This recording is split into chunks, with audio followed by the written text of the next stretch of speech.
참 예수님, 참 예수님, 오늘 복음은 큰 구도로 보면 주님께서 초대하시고 또 주님이 쫓아냅니다. 큰 구도는 두 개고 자세하게 오늘 복음을 보면은 임금님 자기 아들의 혼인잔치에 초대를 했는데 오지 않은 사람들, 또 초대했는데 그때는 초대한 사람을 죽였어요. 두 번의 초대를 거절한 사람들이 하나 있어요. 그래서 임금님은 다시 그들이 거절한 사람들을 두고 다시 초대했습니다. 누구든지 오너라. 선인이나 악인이나. 그래서 잔치에 가득 찼다 그랬어요. 그러자 예복을 입지 않은 한 사람, 여러분 너무 예복 두려워하지 마세요. 그 많은 사람 중에 한 사람이래요. 한 사람. 여기에 너무 이렇게 두려워하지 마시라는 거죠. 그 한 사람은 예복을 입지 않았기 때문에 쫓겨났어요. 이게 오늘 모든 복음의 요약인데요. 이 복음에서 저는 두 부류를 한번 여러분들 묵상해 보면 좋겠다. 두 번이나 초대를 했는데 거절한 사람들은 과연 누구냐? 과연 누굴까요? 오늘 복음을 자세히 보게 되면 아랑곳하지 않았다는 표현이 있어요. 관심도 없다는 거죠. 아마 역사적으로 보면 그 당시에 종교 지도자들 그리고 율법학자들, 바리새 이런 사람들일 겁니다. 예수님 아랑곳하지 않은 겁니다. 장사하러 가고 또 밭에 가고 하는 사람들은 누굴까요? 뻔히 아시겠죠. 그런데 더 심한 거는 그 임금이 보낸 종들을 다 죽였어요. 안 가는 건 좋은데 왜 죽이냐? 여기에서 우리는 심각한 반성을 해봐야 됩니다. 내 마음에 들지 않는다고 함부로 해서는 안 된다는 겁니다. 복음의 가치는 좀 내려놓다 하더라도 임금님의 정책에 분명히 반대한 사람일 거예요. 자기 아들을 왕으로 등극하게 할 것 같고 혼인잔치니까 부정하는 거면 나 너 반대한다. 그래도 죽이지는 말아야 되잖아요. 자기 뜻에 안 맞는다고 그래서 안 가는 거야 자유지만 왜 죽이기까지 하냐? 이게 오늘 현실을 그대로 반영할 수 있다는 겁니다. 우리가 기본적으로 임금은 모든 사람을 초대했지만 오고 안 오는 것은 여러분 자유라는 겁니다. 이걸 보장해 주는 거예요. 자유예요, 자유. 그러나 분명한 것은 혼인잔치에 안 오면 임금을 만날 수 없어요. 혼인잔치 오지 못하면 하나님을 만날 수 없다는 겁니다. 그러나 어떻게? 오는 것은 중요하지만 완전하게 준비하라는 겁니다. 그게 예복입니다, 예복. 오기만 해서는 안 된다는 거예요. 근데 너무 걱정하지 마세요. 오기만 한 분들 중에 한 명이에요. 그런 점들은 여러분들 인생을 살면서 저는 이 두 가지 관점에서 정말 첫 번째 초대를 받은 정말 소위 얘기하면 힘께나 있는 사람들을 초대했겠죠. 그죠? 임금님이 초대했는데 아무나 초대했겠어요? 힘께나 있는 사람들이기 때문에 어느 공동체든지 힘 있는 사람들이 누가 정권을 잡으면 반대하는 사람이 있어요. 반대하는 거 할 수 있겠죠. 그러나 공동체를 해치진 말아라는 겁니다. 이것이 크게는 국가에 해당될 수 있고 작게는 가정에도 해당될 수 있어요. 그리고 뭐 교회라든가 이런 공동체 단체도 해당될 수 있어요. 이게 건강한 자유적인 참여를 얘기한다는 거죠. 여러분들, 우리가 인생을 살면서 얼마나 마음이 아프고 또 감정을 상하게 합니까? 그건 어떤 것 때문에 감정을 상하고 마음이 아프게 하죠? 바로 그것은 자기의 표현을 하고 있는데 소위 상처를 준다는 그 말 때문에 마음을 상하게 하는데 그분들은 상처를 주려고 하지는 않을 겁니다. 제가 오늘 예비자 교회 때 말씀드렸어요. 특히 성당에서는 어떤 얘기도 할 수가 있다. 다만 10계명에 나와 있는 6계명부터 10계명이 아닌 것에 대해서는 우리가 어떤 말도 해도 괜찮다는 거죠. 이해를 해달라는. 그렇다고 해서 함부로 하지는 않지 않습니까? 그러죠? 6계명이 뭐예요? 그러죠? 7계명이 뭐예요? 5계명은 5계명보다 쉽게 하면 4계명은 부모를 효도하라는 거잖아요. 그죠? 살인하지 마라. 살인 문제 쭉 있잖아요. 뭐 재산 문제, 거짓말 문제, 간음 문제, 도둑질 문제, 남의 아내 탐내는 문제 이것이 아니면 어떻게든 얘기할 수 있도록 관용적인 그런 가치를 품고 있어야 되는 것이 공동체이지 않나 생각해 봅니다. 이건 예수님의 기준이고 하나님의 기준이기 때문에 그렇다는 거죠. 바로 첫 번째 임금님의 초대를 2번이나 거부한 이 사람들, 첫 번째 안 가는 건 자유인데 2번째는 왜 죽이냐는 겁니다. 여기에서 우리는 철저한 우리 국가도 그렇고 가정도 그렇고 우리가 이 부분은 정말 마지노선에서 하지 말아야 될 것을 하지 말아야 된다는 거죠. 그러자 임금은 분명히 말씀하시죠. 초대받은 자들이 마땅하지 않구나. 그러니 아무나 만나는 대로 잔치에 불러오너라. 고을 어기라고 하는 것은 뭐 삼거리, 사거리 이런 데 가서 다 초대하는 거죠. 잔치방은 손님들로 가득 찼다. 임금이 손님들을 둘러보려고 들어왔다가 예복을 입지 않은 사람 하나를 보고, 하나입니다, 하나. 물론 하나라는 것은 숫자로 해서 1000명은 아니고 하나니까 뭐 약하다 이런 것보다 하나라고 하는 것은 마태복음에 굉장히 읽어내야 되는 키워드 하나예요. 마태복음 24장 25절에서도 예수님께서 그렇게 말씀하셨잖아요. 여기 있는 작은 이들 가운데 하나한테 해준 게 나한테 해준 거라는 거죠. 그 하나라고 하는 것은 우리 모두가 될 수도 있어요. 하나. 또 우리 모두는 2번째 누구든지 올 수 있는 이 공동체 안에 열려 있는데 예복을 입지 않은 사람을 보고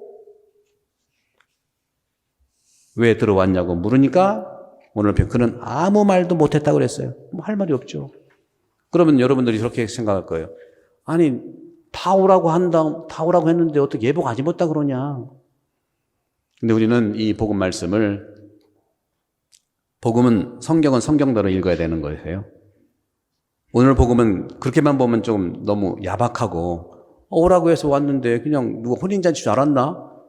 길거리에서도 오라고 해서 왔는데, 바로 성경은 갑자기 예복 안 입었다고 하는 건, 이 예복은 뭐냐? 예복이라고 하는 것은 조금 전에 말씀드렸던 마태복음 24장 25절에 나와 있는 여기 있는 사람, 작은 사람 중에 한 사람한테 해준 그 사랑이 예복이에요. 그리고 늘 예수님께서 말씀하셨죠. 깨어서 준비하라. 깨어서 준비하라. 평소에 완벽하진 않아도 깨어서 준비할 것을 이렇게 강조하고 하는 것이죠. 저는 9월달이 이제 그 순교자 성월이었고, 내년도에는 김대건 신부님과 최영업 신부님이 탄생 200주년입니다. 또 유네스코에서 김대건 신부님을 내년에 인물로 선정했어요. 많은 순교자들이 있는데 저는 내년도 사목지표도 걸맞게 한국 순교자들의 삶을 증가하는 해로 해볼까 지금 우리 신부님들과 상의하고 묵상 중에 있어요. 우리 한인성당의 근거도 김대건 신부님 지금 우리 유해도에 모셔져 있잖아요. 그죠? 그래서 여러 우리 순교자들이 많은데 그중에 저는 한 분을 간단하게 소개시키고 싶은 분이 있는데, 유섬이라고 하는 9살짜리 유배관, 누구냐면 유한검이라고요. 유한검은 호남의 사도예요. 내포의 사도는 이존창이고요.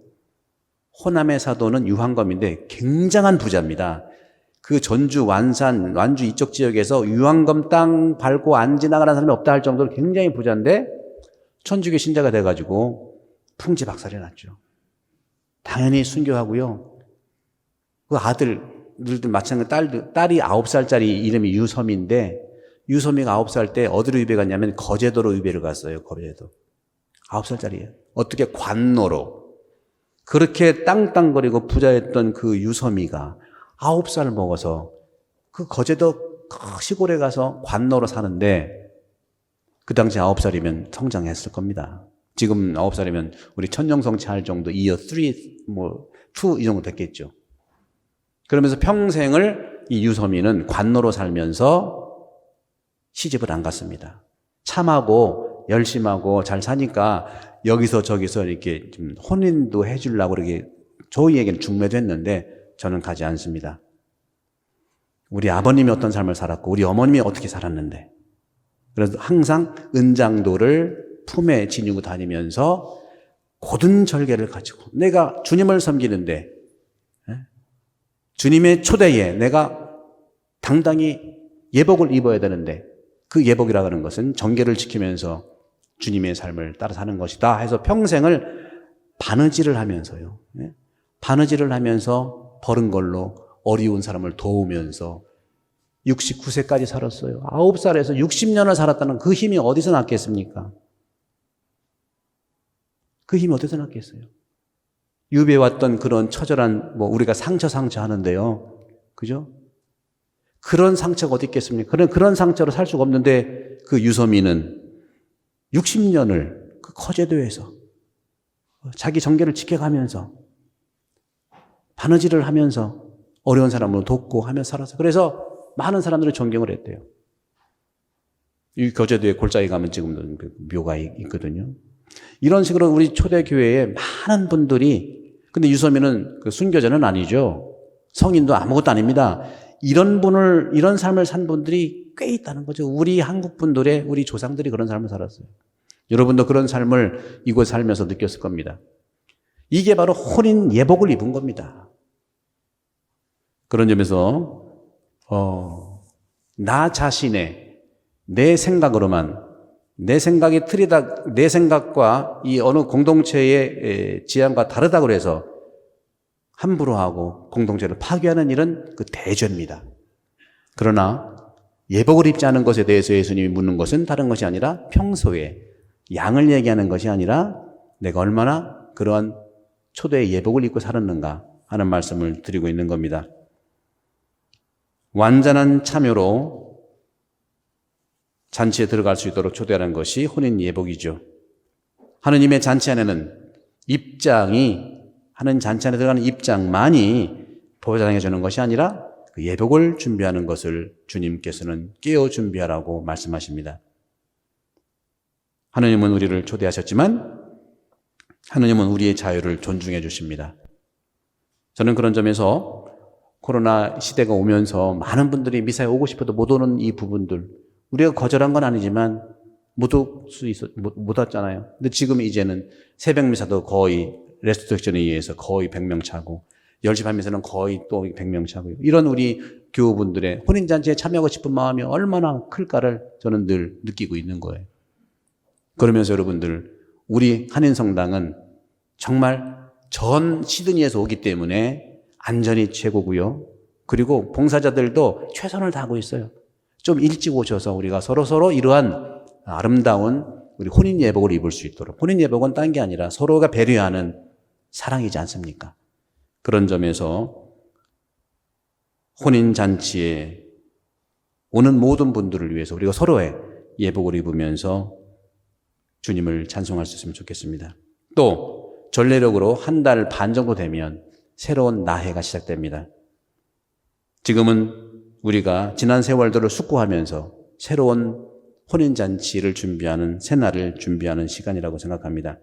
생활 속에서 우리를 늘 초대하시는 임금님, 하느님께 마음을 다해서, 정성을 다해서 미사에 올 수 있도록 우리 이웃들과 같이 독려하고 또 서로에게 용기 주는 말, 깎아내리는 말 말고 용기 주는 말, 잘 이해가 안 되면 물어보고 자기의 관점에서 이해 못하는 것들을 물어보고 친절하게 설명하는, 그것이 예복이죠.